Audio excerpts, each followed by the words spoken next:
dalyje rytoj lems dvi aukštos slėgio sritys. Žemas slėgis bus tik tai trijose atskirose vietose. Nusidrieks dvi saulėtorų juostos. Viena nuo Suomijos iki Krymo, kita nuo Škotijos iki Ispanijos. Kitur bus debesuota. Didžiojoje Europos dalyje bus vidutiniškai šilta, bet šilčiausia pietuose, palei Viduržemio jūrą ir kai kur žemyno centre. Romoje rytoj truputį palis ir šils iki 20 laipsnių, Barcelonoje saulė 16 šilumos, Paryžiuje giedras saulėtas 17 laipsnių, Londone saulė padebesis ir 16 šilumos. Berlyne debesuota nelis ir šils iki 14, Varšuvoje bus debesuota, šils iki 15 laipsnių šilumos. Šiandien ryte orai Lietuvoje buvo saulėti, bet vėliau pradės aukštytis. Šalies rytuose kai kur palynoja. Artimiausią naktį bus debesuota su pragiedruliais, kai kur trumpai ir negausiai palis. Diena irgi debesuota, pragiedrėjimo mažai, kartkartėmis trumpai ir negausiai palynos.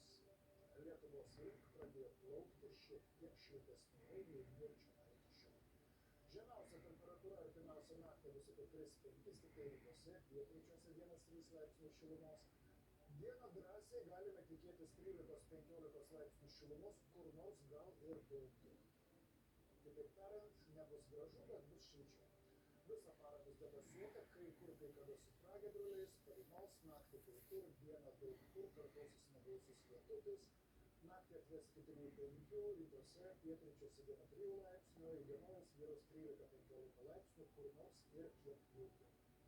Trečiadienio naktį vyraus menkai debesuotas dangus, dieną debesuotumas nepastovus, bet lietaus tikimybė menka, bus dar šilčiau.